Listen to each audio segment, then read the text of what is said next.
Good morning, America. So, let's face it, what the hell has been happening in this nation? Well, there's been a lot, obviously, so let's get busy.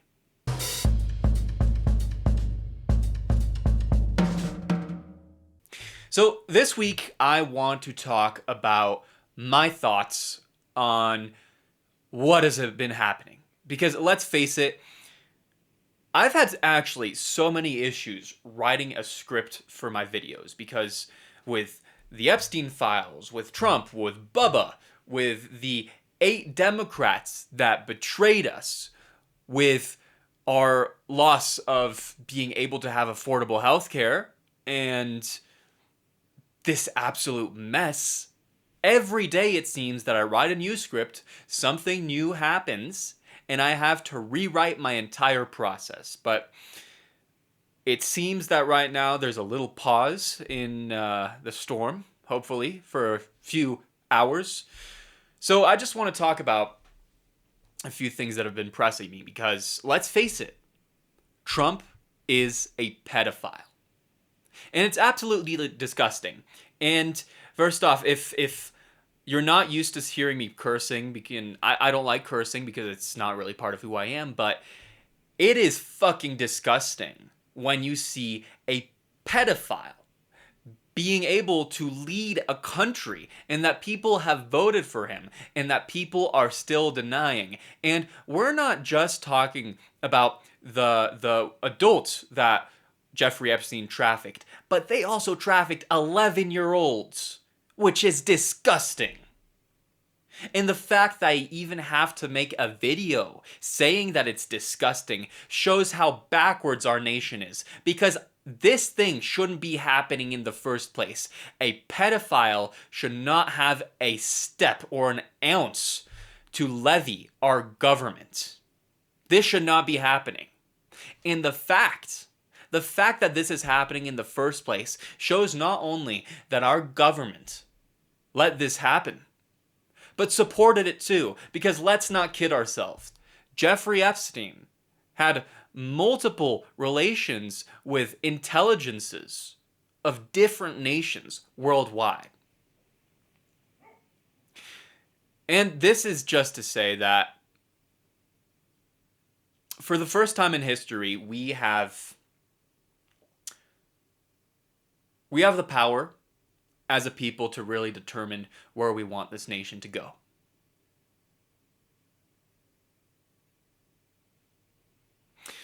We can either say, okay, let's get Trump out of office and let's go back to how normal things were. But you see, the thing is, what even is normal? Because if you look at the normalcy of America, the only thing that has ever been normal has been the violence and the corruption of this nation.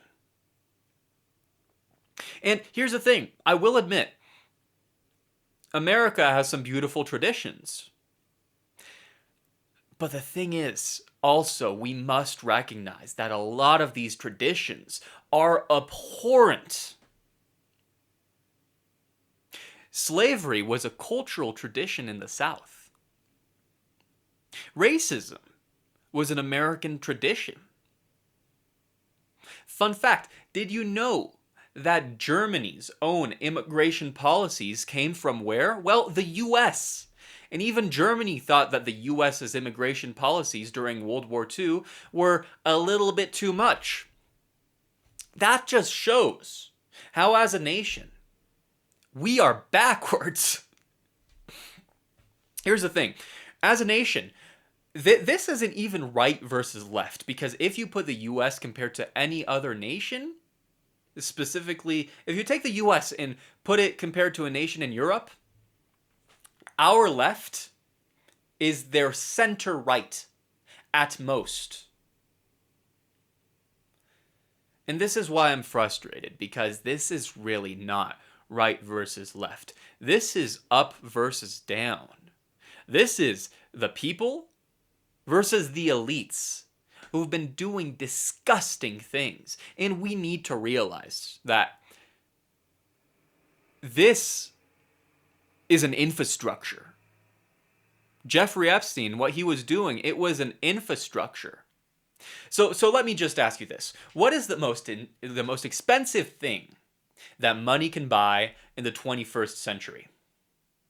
It's privacy.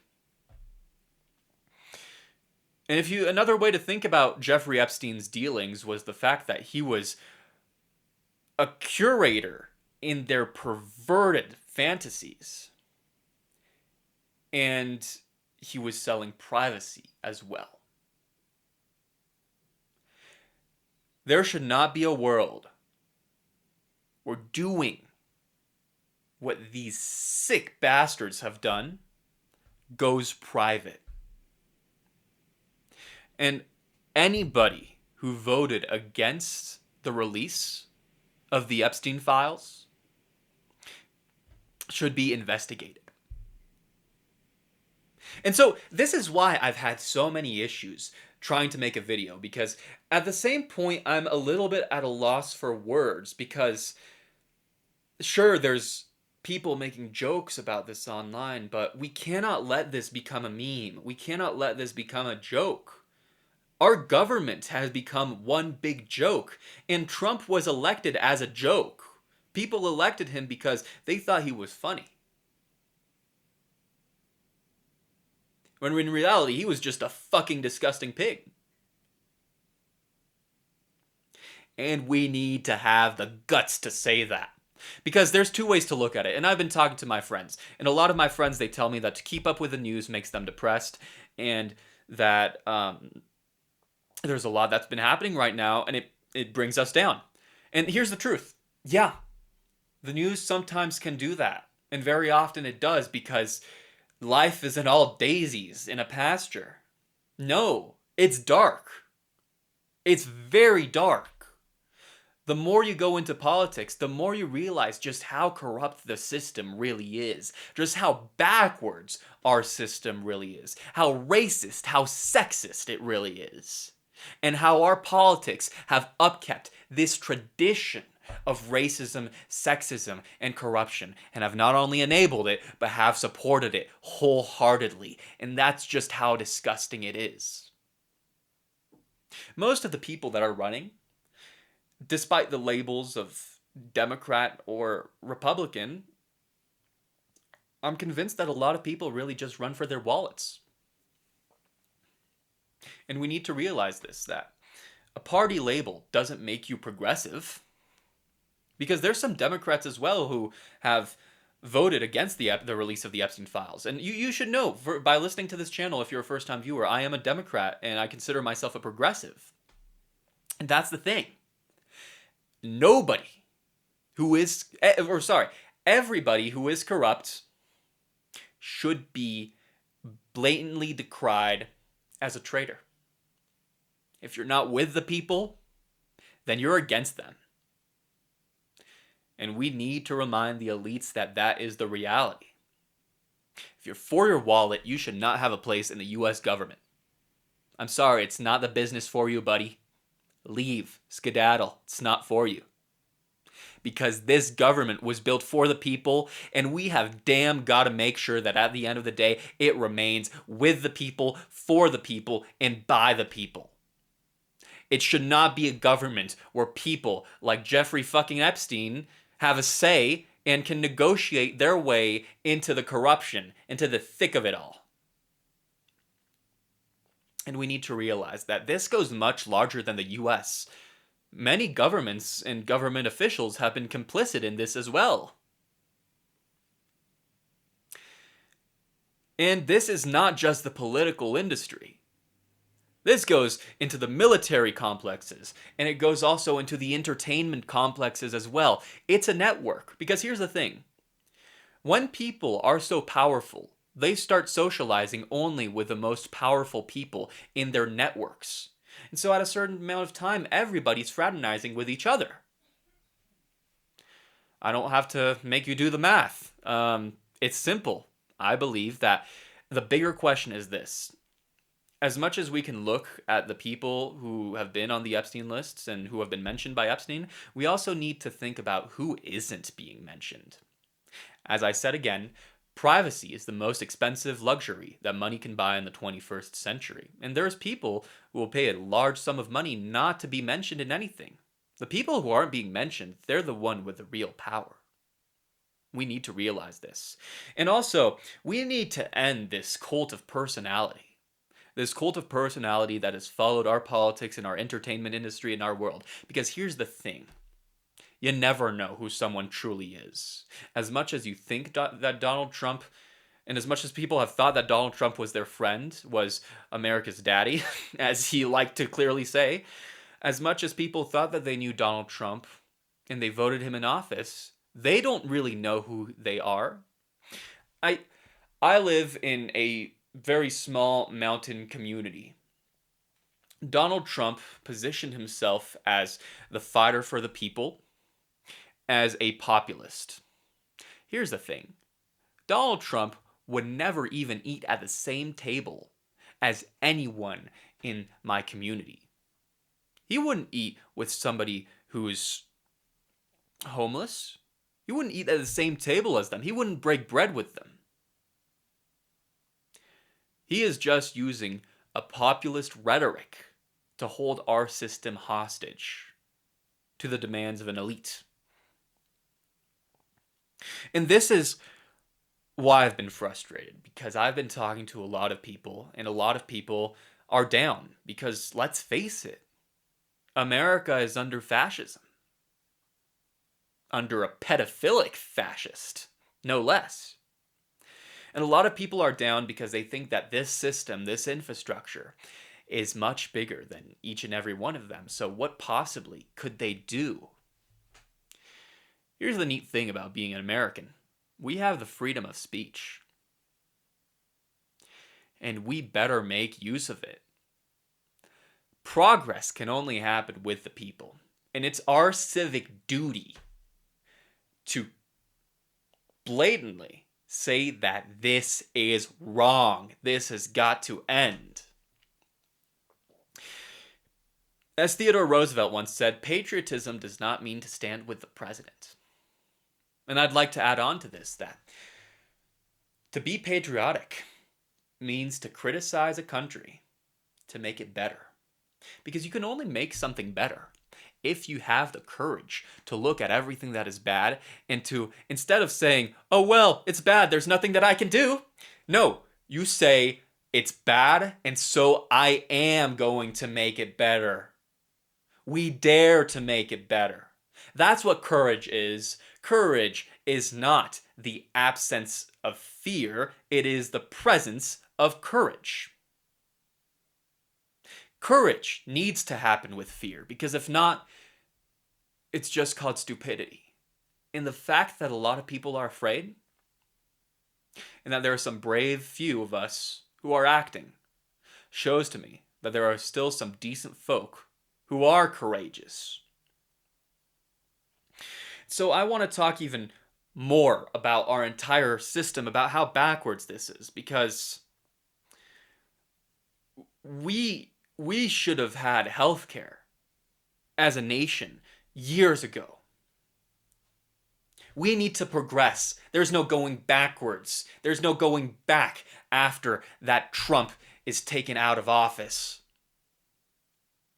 There will be no going back. If you think that we need to go back, I think that you've learned nothing about the last 20 years. Because the only thing that's been normal in America has been hate, racism, and corruption, and it's been heavily normalized. No, we need to move forward. And we need to make sure of it.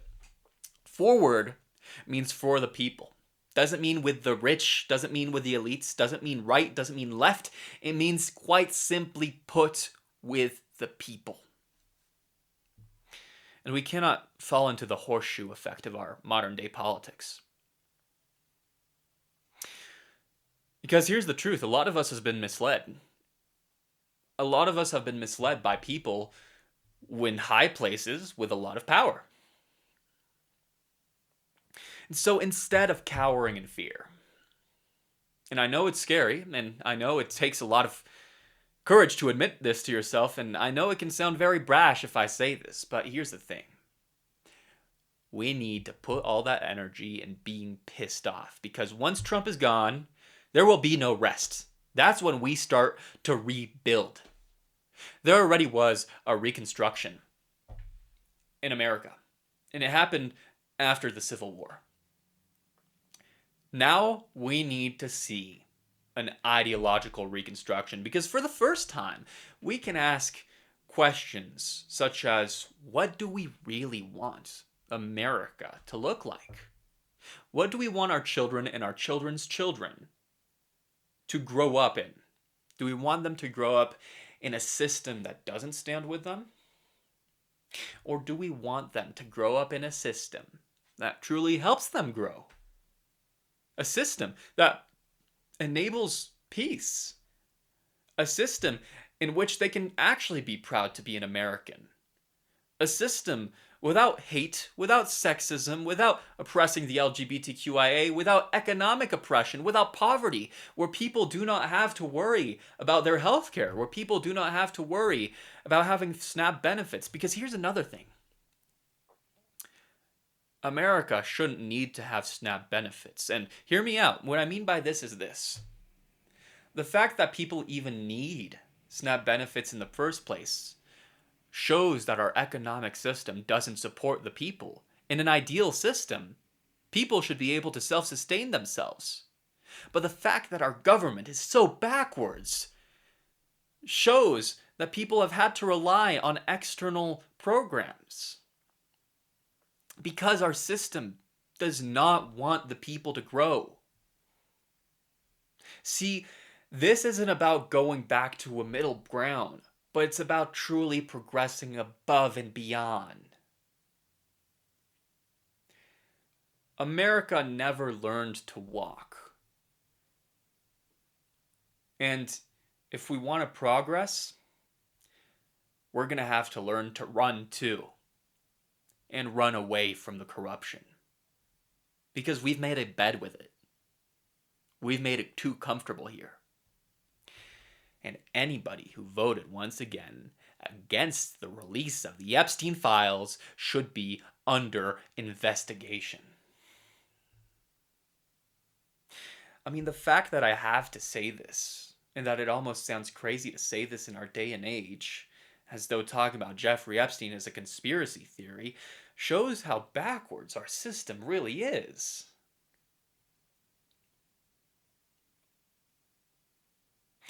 See, a lot of people that I talk to, and I've asked a lot of people, are you proud to be an American? And some people have said, I don't know. And that's not their fault. That's the fault of a nation who's leaving people behind and instead supporting pedophiles and the ultra-rich.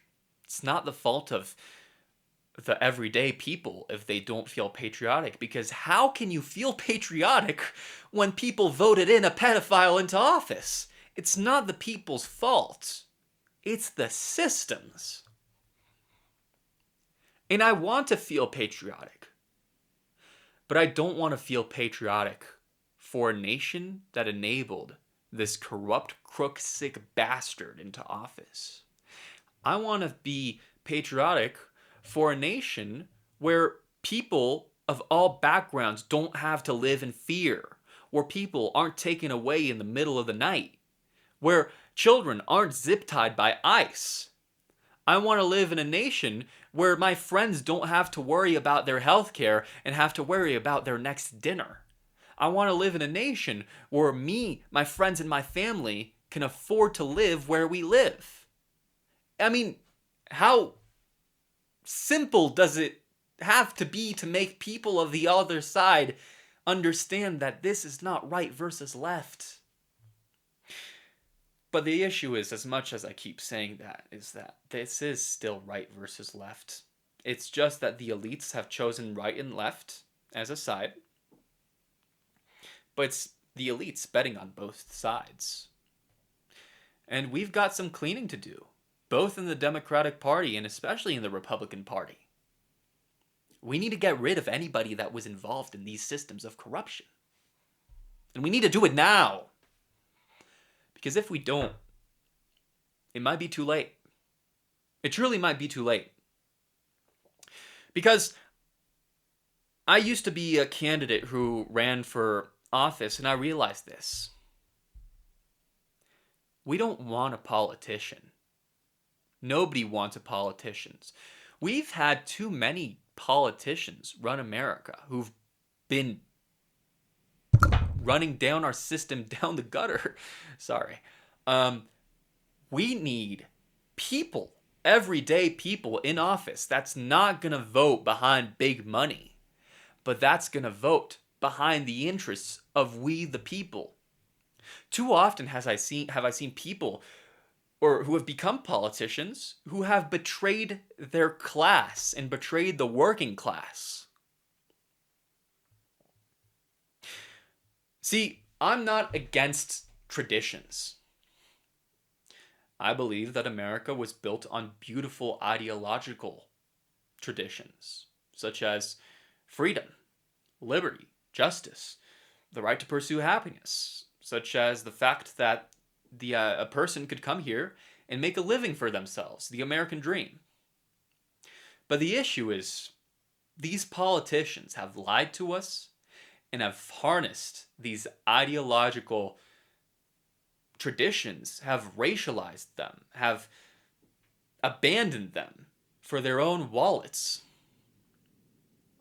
We need to make sure that the tradition of freedom and the fact that everybody should be treated equally with dignity continues. That has got to continue, and that is a tradition that we must uphold. And I am not against tradition in that sense.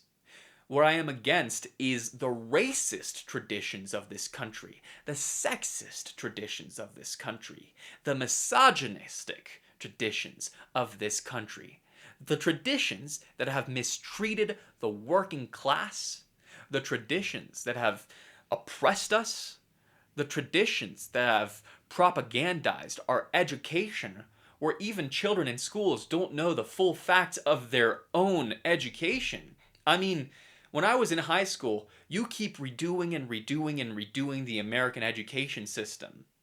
I would hope to know more about the corruption as well that has been happening in our system. But no, we barely talked about that.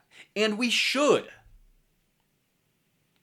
And I'm sorry if I've been a little erratic in this video, but I am passionate about the fact that we should protect American freedoms. And I take pride in the fact that we should make our nation progressive.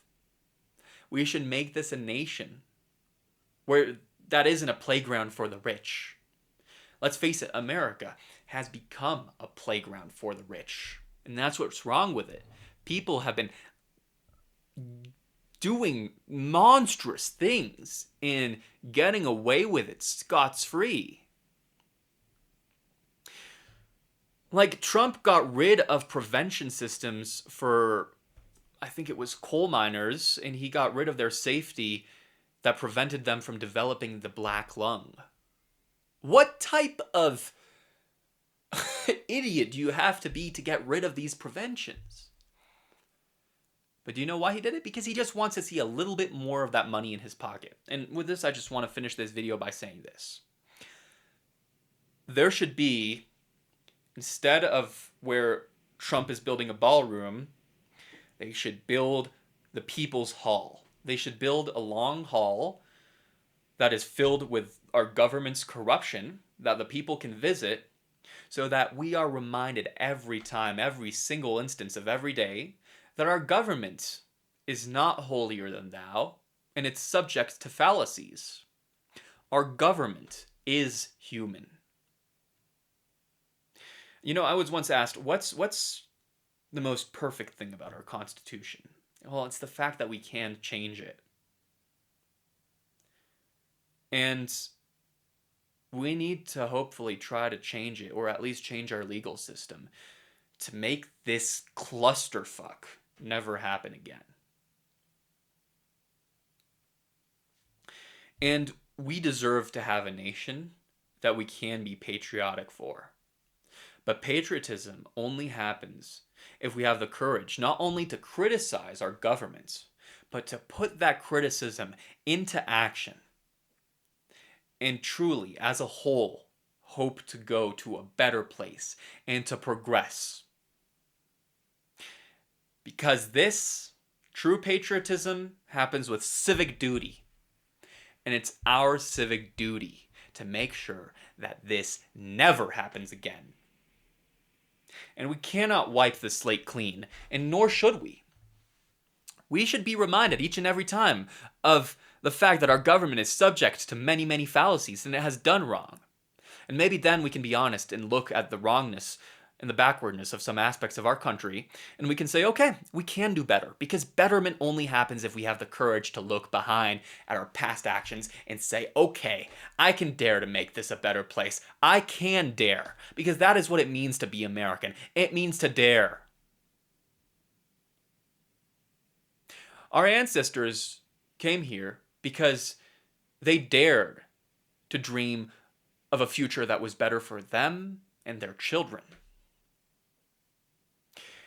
And our own children are going to deserve and are going to need for us to dare to make a better future that includes them in our future. Because America, if we want for it to continue,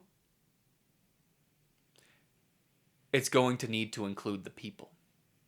It's going to need to include the next generations in mind. It's going to need to include not the elites, not the big corporations, not the big bankers, not the big private equity funds, not the military complexes, but we, the people. So to finish, I just want to say the same words that I said at the beginning. America, we've got some work to do.